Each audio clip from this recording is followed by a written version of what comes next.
Obrigado, pessoal da música. Sempre é bom elevarmos louvores ao céu. Bem, na quarta-feira passada, dia 14, eu iniciei aqui um assunto e dei a ele o título de Dificuldades são oportunidades. Falei acerca de Elias, o profeta de Deus, um dos mais influentes, históricos e destacados servos que atuaram a favor da causa do Senhor no Antigo Testamento, junto ao povo de Israel, e de como, após ter realizado proezas em nome do Deus Todo-Poderoso, Elias se viu acuado, perseguido por uma mulher, Jezabel, o nome dela, era a rainha, estava no trono de Israel junto com o marido Acabe, e desesperado fugiu, não queria mais saber disso ou daquilo, do seu ofício, da sua tarefa concedida pelo Altíssimo, pediu para si a morte, estava totalmente desesperançado. Mas, em razão da ajuda do Senhor, do cuidado do Pai Eterno, que lidou com as suas necessidades de imediato e também o conduziu a um lugar seguro, mudou o foco de Elias, encarregou a ele, o seu servo, de uma nova missão, providenciou uma rede de pessoas amigas que ele nem sabia que tinha. Deus fez com que as dificuldades do profeta se transformassem em oportunidades. Quantas providências do Senhor ali para Elias, e eu disse aqui que assim como ele conseguiu vencer o desespero, pela confiança em Deus que o ajudou, num processo de recuperação para se tornar de novo o homem usado pelo Senhor, você também consegue, você também pode. Falei da experiência dele em particular, mas também quero hoje continuar dizendo como manter essa confiança no Senhor em meio às dificuldades, às angústias, aos sofrimentos da vida. Como Elias, talvez você tenha essas dificuldades assustadoras que o mantêm cativo, preso, amarrado, em correntes. Quem sabe você é como ele, ou então não é como ele, mas está passando por uma situação muito semelhante à dele. E aí a necessidade é de fazer a escolha de confiar no Senhor. Da mesma maneira como Elias, ali mediante a apresentação de Deus para ele, fornecimento das opções, tipo assim, Elias, ou você confia em mim, ou então você permite, desculpem que eu deixei a caneta cair, ou você confia em mim, ou você permite, para que eu transforme essas circunstâncias, ou então você se entrega a essa desesperança e segue por conta própria. E Elias conscientemente resolveu que mudaria o curso dos seus pensamentos, sentimentos, e em razão disso ele se levantou e ele venceu. É necessário que você permita que Deus mude a sua maneira de pensar, para você sair do desânimo. Se você não deixar que o Espírito de Deus opere na sua mente e transforme a forma como você encara as circunstâncias, então não vai ser possível que a graça do Senhor modifique essa situação.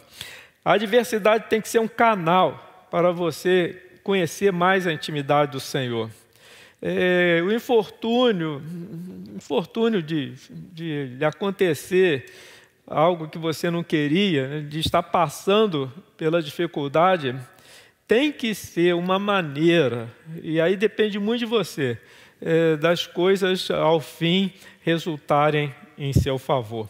E é isso tudo que Deus quer. Ele quer o seu crescimento, Ele quer o seu aperfeiçoamento, Deus quer você mais firme, mais confiante e mais abundante na obra dele. Tá bem? eu quero dizer que os períodos mais significativos de crescimento espiritual, eles têm a ver com os momentos mais difíceis da sua vida. Sempre que você enfrenta uma situação complicada, essa é uma grande oportunidade. Se lembrar do seu passado e contar de novo a história da vida que você teve até hoje, vai concordar comigo. O tempo que você mais cresceu, em que você mais amadureceu, em que você mais se tornou preparado para a vida e até para socorrer outras pessoas, foi o tempo em que você enfrentou oposição, enfrentou adversidade, enfrentou situações difíceis e pela confiança e descanso em Deus você superou e você venceu. Agora, como é que a gente faz isso, né? Como manter a confiança no Senhor em meio a essas circunstâncias complicadas? Em primeiro lugar, é necessário que você permita que os sinais de angústia o levem a orar. Se há uma coisa que Deus primeiro deseja obter de você como resposta pessoal, em face à dificuldade, à angústia, à preocupação, o medo, se há uma coisa que Deus quer, é relacionamento com você. Isso aí eu posso dizer que está no topo da lista. Se você enxergasse lá o que Deus escreveu, que Ele deseja que você faça de início, de começo, você já vai ler. Que você se volte para mim. Muitas vezes as emoções, elas são isso mesmo, elas são sinais que evidenciam que o seu espírito está querendo se aproximar de Deus. O seu espírito está querendo se voltar para Deus, está querendo se concentrar em Deus. Porque o seu espírito é o Espírito Santo, é o Espírito da vida eterna. Se você tem vida hoje, e vida espiritual, que é a que mais importa, é por causa do Espírito de Deus que lhe deu vida. Esse Espírito entrou dentro de você e lhe deu vida. Porque o Espírito do Adão, esse, a Bíblia diz, que já foi crucificado. Esse já foi mortificado. Então, ele não existe mais. A vida que você tem hoje é a vida pela fé no Filho de Deus. É a vida do Espírito do Cristo ressuscitado. Então, quando a emoção vem, quando o burburinho interior, você o sente forte dentro de si, isso é um sinal de que o seu espírito está sinalizando, preciso que você se volte para o Criador, que você se volte para o Pai. Deus gosta muito de atrair para o relacionamento. Deus gosta muito, muito, muito, muito. Eu e Mariana, a gente acabou brincando com a situação, né? Porque lá no hospital, durante 7 dias, eu até perdi minha identidade, né? Eu não sei direito, pelo menos não sabia o que eu era lá, né? Porque eu fui garçom, eu fui camareiro, eu fui arrumador, eu fui cabeleireiro, eu fui servidor de tudo quanto é coisa, né? E agora em casa eu me aproximo dela e pergunto, né? Está precisando de alguma coisa? Que nem fazia lá no hospital a cada dia e noite, né? Ela vira para mim e diz: carinho, amor, ternura. É um jeito nosso, né? Familiar, de pai com filho, de filha com pai. É tudo que eu quero sempre dar a ela e ela a mim também. Mas se é uma coisa que Deus deseja muito, é isso. É proximidade, aproximação, é conversa, relacionamento, troca de palavras. É a primeira coisa que Deus espera de você em meio à dificuldade. Dirija-se a Ele com o coração aberto, peça que Deus o ensine, abra-se completamente ao mover do Senhor, e então depois de agir dessa maneira, falando com o Pai, abra sua Bíblia e permita que ela o guie à vontade do Cristo. Permita que as Escrituras falem com você. Uma pergunta muito boa para esse momento, dirigida a Ele, é a seguinte: o que o Senhor quer de mim? O que o Senhor deseja que aconteça comigo durante esse tempo?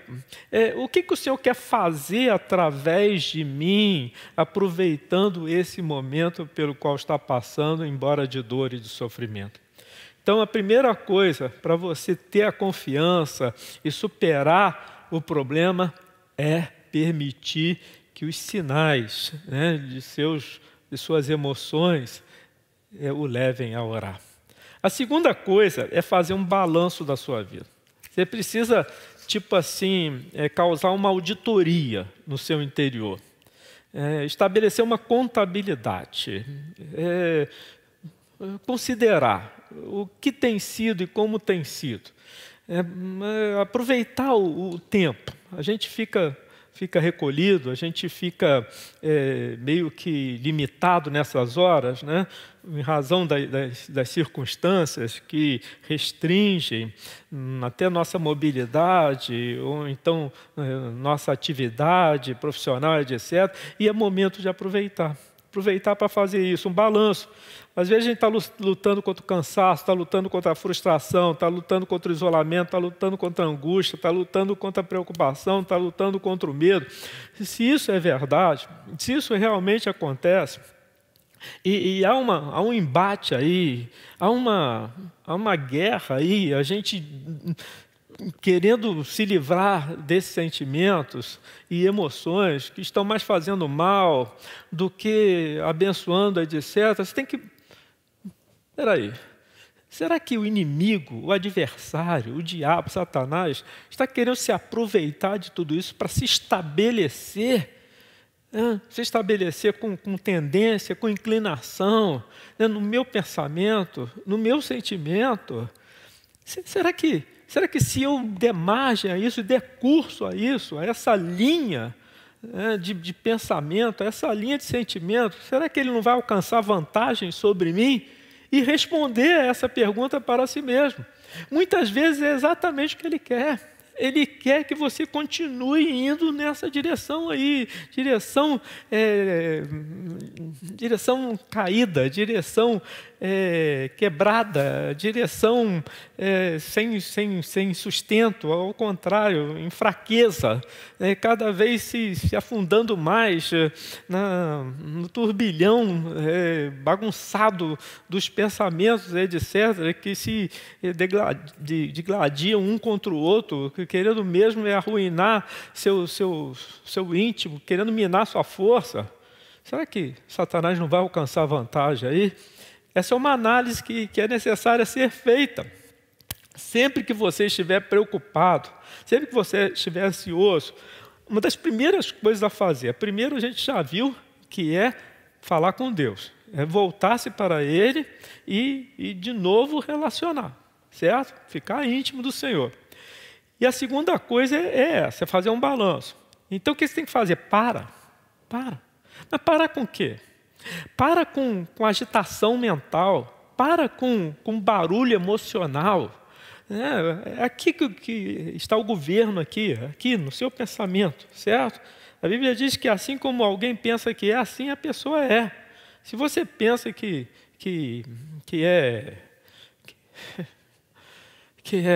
não consegue, você não consegue.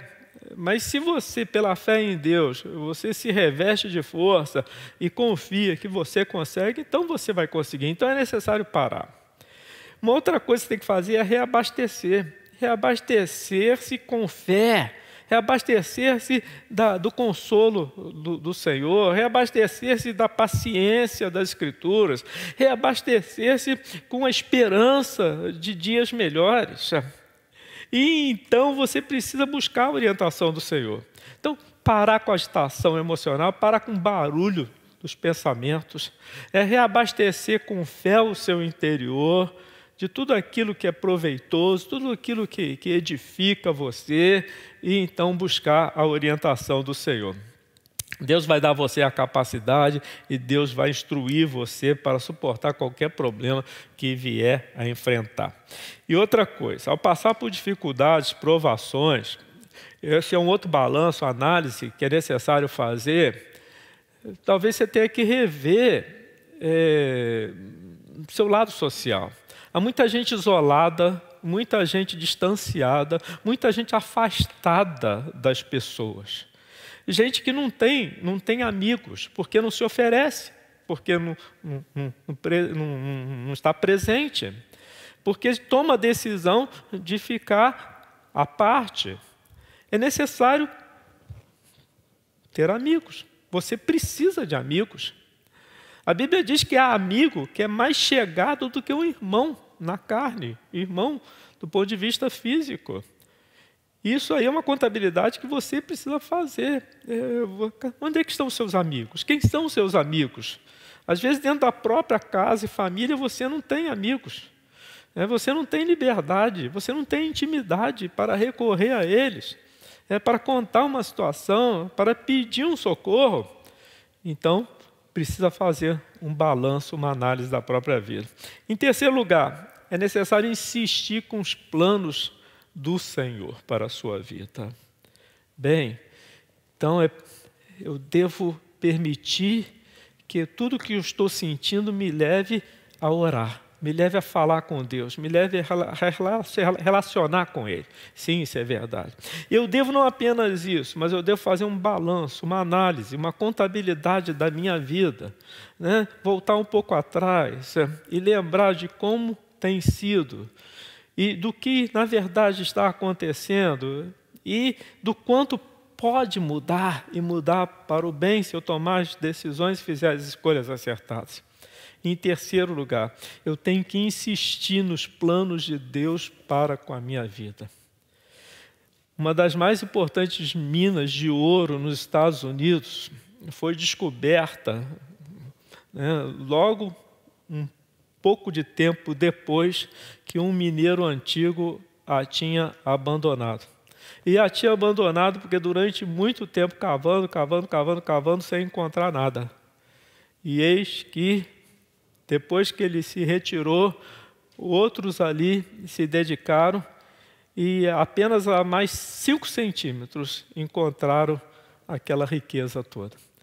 Isso, certamente, você já entendeu, quis dizer que se o mineiro que estava lá explorando antes dos outros tivesse cavado mais 5 centímetros, ele estaria riquíssimo e não precisaria trabalhar mais pelo resto da sua vida. Qual foi o problema ali? Aquele homem não insistiu, aquele homem desistiu. Há muita gente que para no meio do caminho porque acredita mesmo que o problema não vai mudar, que a situação vai continuar igual. É aquela pessoa que desiste, ainda que tenha seguido bastante tempo, persistindo e acreditando, mas chega um momento em que ela acha que não vai, demorou tanto, está tardando demais. Há quanto tempo que ela vive a mesma situação e nada muda, nada altera, e ela, desesperançada, ela abandona a causa. Quando, às vezes, é questão de mais algum pouco tempo, e Deus traria a resposta, Deus traria a solução. A gente comete um erro terrível quando decide parar, quando decide interromper, quando decide não terminar a jornada. É necessário ir até o fim. Muitas coisas de Deus estão mais um pouco adiante. E se você tiver fé, se você perseverar, Deus vai recompensar essa sua insistência. Deus tem planos maravilhosos para o nosso futuro. A Bíblia diz que nem olhos viram, nem ouvidos ouviram, nem jamais penetrou em coração humano que Deus tem preparado para aqueles que o amam. A Bíblia diz que os pensamentos do Senhor são mais altos que os nossos pensamentos, os caminhos dele mais elevados que os nossos caminhos, e isso para nos dar o fim que desejamos. Eu tenho certeza que o fim que você deseja é um fim de alegria, é um fim de satisfação, é um fim de realização, é um fim de felicidade, mas é isso que Deus tem em vista para você, é isso que Ele quer. Jesus Cristo, Ele encarou até o fim a sua missão de salvar a humanidade. O mais difícil estava ao término de sua passagem aqui pela terra, que era sofrer a morte. E a Bíblia diz que Ele foi tentado a desistir. Ele teve que enfrentar uma guerra terrível dentro de si. estava firmado em sua vontade, estava firmado em sua decisão. Mas ele enfrentou resistência do seu eu humano, ele enfrentou resistência do seu organismo físico. Ele teve que determinar para si mesmo que iria insistir, que iria permanecer, que iria avançar. Não importava tanto assim, não importava mesmo nada. A dor, o sofrimento, a experiência de morrer. E a Bíblia diz que em razão disso, a ele foi dado não apenas que ressuscitasse, mas um nome que está acima de todo nome. Ao nome de Jesus, todo joelho se dobra, todo joelho se curva. Ao nome de Jesus, todo joelho há de confessar, mesmo sem salvação, que Ele é o Rei do Universo. Olha só, porque Ele insistiu, porque Ele perseverou. No final das contas, Deus vai provar a você que o que Ele tinha em mente era o melhor. Nada inferior ao melhor. A gente não entende muitas vezes, né, porque certos desafios nos acontecem. A gente fica surpreendido. Agora mesmo, por ocasião da internação da Mariana, eu não entendi a razão de uma determinada coisa. Eu não compreendi. Eu só vim entender depois e mais na frente. E a gente é surpreendido. Você não pode dizer que vai ser assim amanhã, vai ser... A nível espiritual você pode dizer que você tem um controle, né? Agora, a nível humano, material, circunstancial, social, você não tem como determinar. Você não tem como determinar, por exemplo, que você não vai ficar enfermo. A Bíblia não lhe autoriza a fazer isso. Não existe nenhuma passagem das Escrituras que diga que você pode levantar a voz bem alto e dizer: eu não vou ficar doente, eu não vou pegar coronavírus. Cuidado, você pode cair do cavalo, né? Eu já vi gente aí na mídia, aí, até gente de destaque no meio cristão evangélico, né? Dizer que estava, né, se cuidando, que estava profilaticamente, e tal, sei o que. Foi contaminado, né? Pegou o vírus. Ainda bem que parece que nada de grave aconteceu. Dou glória a Deus por isso. Mas a Bíblia não autoriza você a fazer isso, não. Não tem texto nas Escrituras que diga isso aí, não. Tá bom? Muitas vezes a gente não entende porque o Pai permite que certos desafios nos aconteçam. Mas a Bíblia orienta você a insistir em meio à situação. A situação é contrária, a situação é adversa, a situação é dolorida, a situação é até mesmo trágica. A Bíblia diz que os planos de Deus continuam existindo, os planos de Deus em relação a você não caíram por terra. Ele tem um futuro para a sua vida e aí compete a você insistir, crendo que assim vai acontecer, certo? Uma coisa que eu escrevi aqui é a seguinte: não perca as bênçãos que o Deus amoroso tem para você. Não perca, não desperdice as bênçãos que o Deus amoroso tem para com você. Você vai perdê-las se você ceder ao desânimo. Você vai desperdiçá-las se você se entregar à desistência. E Deus não quer isso. Deus quer que você insista, que você persevere. Olha o que o Salmo de número 30, versículo 5 diz. Abra aí a sua Bíblia, não precisa abrir porque vai aparecer o texto na imagem aí. Olha aí, você pode até falar alto aí junto comigo. O que diz? Porque a sua ira dura só um momento, mas o seu furor, o seu favor dura a vida inteira. O choro pode durar uma noite, mas a alegria vem pela manhã. Já reparou aí no um momento? Uma noite. É de propósito que o salmista escreveu assim: dura só, ainda acrescenta um só, né? Dura só um momento. Continua a projeção. Dura só, não tira não. Dura só um momento. Mas o seu favor dura o quê? Dura a vida inteira. Esse contraste é proposital. Deus quer que você perceba isso aí. Olhe de novo embaixo. O choro pode durar uma noite, mas a alegria vem pela manhã.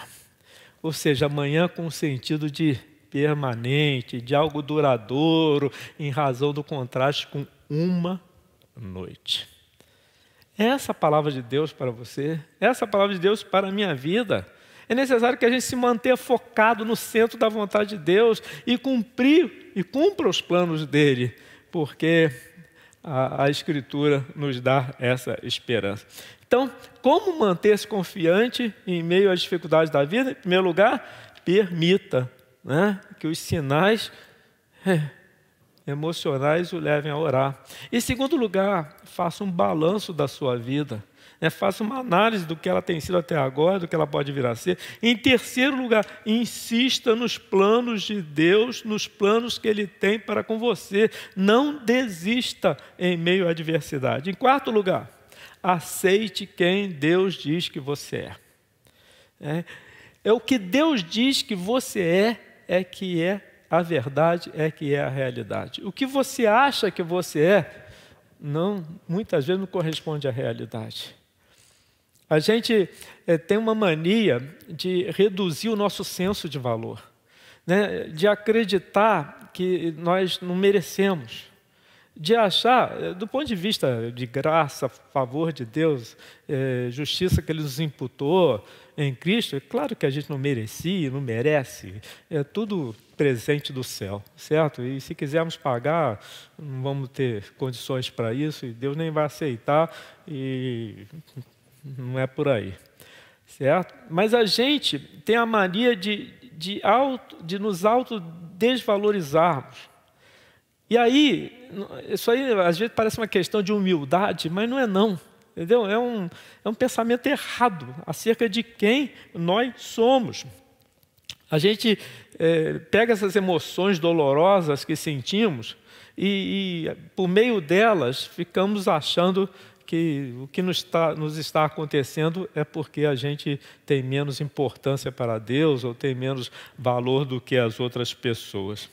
E é muito difícil romper com essas crenças porque elas acabam fazendo parte da nossa identidade.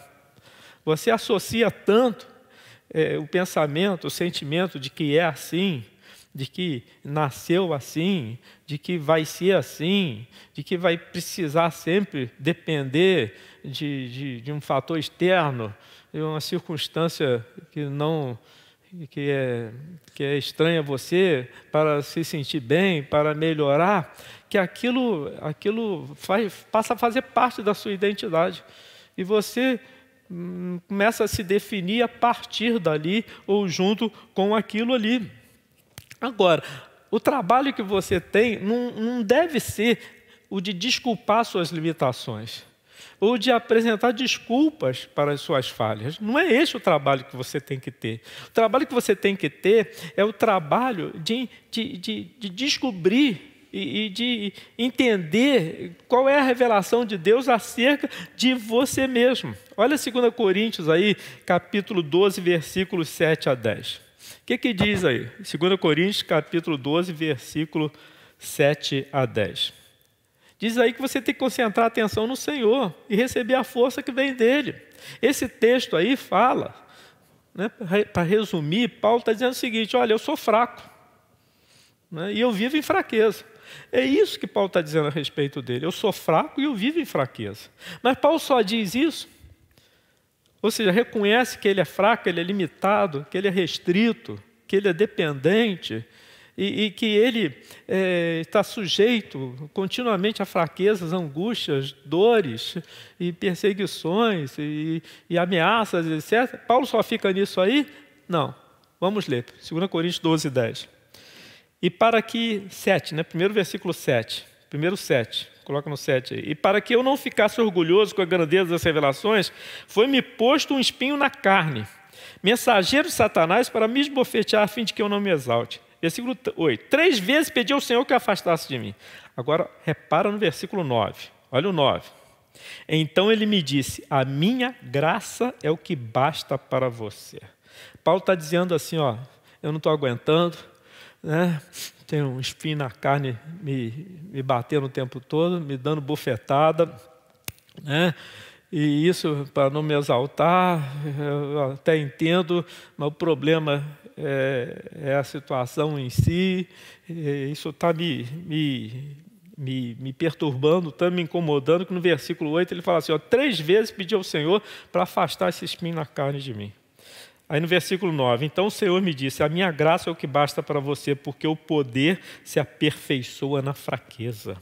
De boa vontade, pois, mais eu me gloriarei nas fraquezas, para que sobre mim repouse o poder de Cristo. Agora versículo 10, por isso sinto prazer nas fraquezas, nos insultos, nas privações, nas perseguições, nas angústias por amor de Cristo, porque quando sou fraco, então é que sou forte. Paulo estava dizendo o seguinte, eu sou fraco, mas eu sou fortalecido pelo Senhor no dia a dia da minha existência. O Senhor me fortalece. Eu tenho fraquezas, mas o poder de Cristo repousa sobre mim. Era isso que Paulo estava dizendo. Eu tenho garantias, eu tenho recursos, eu tenho sustentos, e vem do alto. Então, quando eu me sinto fraco, eu posso olhar para o céu e posso confiar, que o poder de Jesus Cristo, Ele me fortalece. Quando eu me vejo em meio às fraquezas, eu posso, de novo, olhar para o alto e me sentir fortalecido, sabendo que o poder do Senhor, do Cristo, repousa sobre a minha vida. Sofonias, capítulo... O que diz aí? Sofonias, qual é o texto próximo? Sofonias 3,17. Olha aí. O Senhor, seu Deus, está no meio de você, poderoso para salvar. Se diz que Ele é poderoso para salvar, isso quer dizer que eu tenho a condição de perdido. Não é verdade? Porque só precisa de salvação quem está perdido. Então, qual é a minha realidade? Perdido, necessitado, carente. Mas o Senhor está no meio de você, está no meio de mim, poderoso para me salvar. Ora, eu preciso aceitar quem eu sou. Eu sou esse dependente, eu sou esse limitado, eu sou esse fraco, mas ao mesmo tempo eu sou aquele que é amado, eu sou aquele que é cuidado, eu sou aquele que tem alguém que está no meio de mim, no meio da minha realidade, poderoso para me salvar. Olha lá, Ele ficará muito contente com você. Continua, Ele a renovará no seu amor. Se diz que Ele vai me renovar, então é porque eu tenho necessidade de um alento, eu tenho necessidade de uma força, não é? Porque está dizendo que Ele vai me renovar. Então quem sou eu? Eu sou esse dependente, eu sou esse carente, que precisa de força, precisa de uma injeção que vem de fora, precisa de um fortalecimento que não está em mim. Está aí, ó. Ao mesmo tempo, eu sou essa pessoa que interessa a um outro, eu sou essa pessoa aí, ó, por quem alguém, o Todo-Poderoso e Amoroso, se inclina e se entrega a meu favor, certo? E aí, no penúltimo lugar, é preciso adorar e louvar ao Senhor. Você tem 2 opções aí quando enfrenta situações desanimadoras. 2 opções. Ou você se concentra nos problemas, o que pode lhe causar mais angústias e perturbações, ou então você começa a olhar para Deus, começa a adorar a Deus, louvar a Deus e ser grato a Deus. Você escolhe. A Bíblia diz que a gente deve dar graças por tudo, porque todas as coisas, de uma maneira ou outra, cooperam para o nosso bem. Então, se todas as coisas, de uma maneira ou outra, cooperam para o bem daqueles que amam a Deus, então eu vou escolher agradecer a Deus, eu vou escolher bendizer a Deus, eu vou escolher cultuar a Deus, porque Ele diz que o fato de eu estar aqui nessa cama de hospital coopera para o meu bem. Ele diz que o fato de eu estar enfrentando esse vírus aí coopera para o meu bem. Ele diz que o fato de eu já estar não sei quantos dias aí no hospital coopera para o meu bem.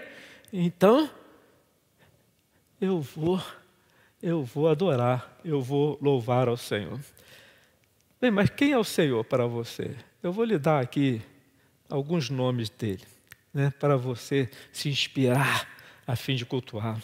Ele é o seu fundamento seguro, Ele é a sua esperança eterna, Ele é o seu guerreiro poderoso, Ele é o seu provedor perfeito, Ele é o seu conselheiro amado, Ele é o seu soberano Rei dos Reis.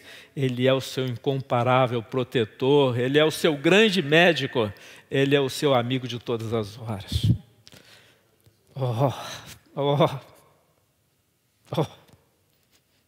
Eu prefiro adorá-lo. Eu prefiro bendizê-lo. Eu prefiro glorificá-lo. Eu prefiro exaltá-lo. Porque tudo isso que eu disse a respeito dele é a mais pura verdade. Fundamento seguro, esperança eterna, guerreiro poderoso, provedor perfeito, conselheiro amado, soberano Rei dos Reis, incomparável protetor, grande médico e amigo infalível. Desânimo e adoração não podem coexistir durante muito tempo dentro de você. Ou uma coisa ou outra. As duas vão se bater. As duas coisas vão se bater. Desânimo e adoração. Deixa a adoração prevalecer. O que é a adoração? A adoração é reconhecer quem Deus é. E se alegrar nisso. E ficar feliz por causa disso. Isso que é a adoração. Tá bom? E a proteção contra o desespero. E para terminar, faça a obra do Senhor. Gente, a nossa adversidade nunca é em vão. Certo? Faça a obra do Senhor. Se você quer conquistar confiança em meio às dificuldades, faça a obra do Senhor. A adversidade não somente nos ensina a conhecer melhor a Deus, mas fornece oportunidades para a gente edificar pessoas que conhecemos ou até mesmo as que não conhecemos. 2 Coríntios capítulo 1, versículos 3 e 4. Vamos ler? 2 Coríntios 1, 3 e 4. Olha aí, vá comigo nessa leitura e reflexão. Bendito seja o Deus e Pai de nosso Senhor Jesus Cristo, Pai de misericórdia e Deus de toda consolação. Ele é o Deus de toda consolação, de todo refrigério, de todo bálsamo. Versículo 4. É Ele que nos consola em toda a nossa tribulação. Ele nos consola em toda a tribulação. Mas para que Ele faz isso? Por que Ele faz isso? Você está na angústia, você está no sofrimento, você está debaixo de ameaça, certo? Mas o Deus de toda a consolação é o seu Deus, certo? E o texto diz que Ele é que consola você em toda a sua tribulação. Mas para quê? Para que pela consolação que nós mesmos recebemos de Deus, possamos consolar os que estiverem em qualquer espécie de tribulação. Olha, entenda isso, perceba isso. Deus quer lhe dar a experiência para você passar por ela, para depois, então, você ministrar a outras pessoas. Você consolar gente que estiver na mesma condição. Deus quer lhe dar utilidade, Deus quer lhe dar serviço, Deus quer lhe dar trabalho. Deus quer lhe confiar algo nobre. Você ser instrumento dele para abençoar outras pessoas. E quando a gente encontra vitória sobre essas condições adversas, nós nos tornamos embaixadores do Rei. Nós nos tornamos mordomos do Senhor. A gente vai levando e entregando o que de graça recebemos, e então de graça concedemos também. Certo? Quando a gente passa por aflições e experimenta a graça do Senhor, nós podemos dizer às outras pessoas que elas também não estão sozinhas, que Deus está com elas e nós também estamos juntos e presentes. Supere o desânimo, certo? Pense em tudo que Deus já fez por você e nos planos que Ele tem para o seu futuro. E para encerrar, Romanos 8, 35 e 37. Quero ler esses versículos com você. Queria que você lesse aí comigo, na sua casa, ou no seu local de trabalho, na rua, dentro do carro, onde quer que você se encontre. Romanos 8, 35. Quem nos separará do amor de Cristo? Será a tribulação? Ou a angústia? Ou a perseguição? Ou a fome? Ou a nudez? Ou o perigo? Ou a espada? Versículo 37 agora. Em todas estas coisas, em meio à tribulação, em meio à angústia, em meio à dor, ao sofrimento, à ameaça, somos mais que vencedores por meio daquele que nos amou. Você já é um vencedor, você já é um vitorioso. E Deus quer que você assim proceda. Amém? Tome uma atitude. Hein?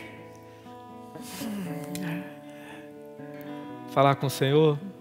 Deus, em nome de Jesus, abençoa a pessoa que está do outro lado. Quem sabe até gente aqui presente neste momento. Oh, Pai, que as circunstâncias difíceis façam com que essa pessoa permita que o Espírito Santo a conduza ao lugar secreto, ao jardim da oração. A intimidade ao relacionamento com o Senhor, porque é o que mais desejas neste momento. Ó Deus, eu te peço que haja uma reflexão acerca do passado, do presente, até mesmo do futuro, que a pessoa analise o jeito de vida que ela tem, ao mesmo tempo que resolva insistir nos planos do Senhor, independentemente da força contrária, da oposição, da adversidade, que aceite o que a Bíblia diz acerca de quem nós somos. Nós somos carentes, nós somos dependentes, porque limitados e restritos, mas nunca abandonados e largados, ao contrário, socorridos, amparados, preenchidos, abençoados por um Deus que é todo amor. Oh, que cada um aprenda a adorar, louvar e bendizer, lembrando das proezas do Senhor, lembrando das libertações do Senhor, da salvação do Senhor, e que por último a gente faça a obra que nos está sendo confiada. Sempre há um propósito, sempre há uma missão, sempre há um trabalho a fazer em benefício das outras pessoas, e que a gente tire esse lucro em nome de Jesus. É assim que eu oro. Amém, amém, amém, amém. Que Deus o abençoe. Mude a atitude, mude a postura, mude o comportamento, seja feliz em nome do Cristo. Muito obrigado por você estar conosco até agora. Tenha uma boa noite. Amanhã é um outro dia.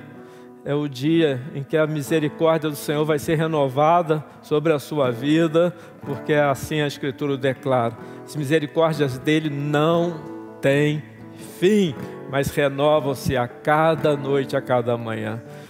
O Senhor te abençoe. Amém.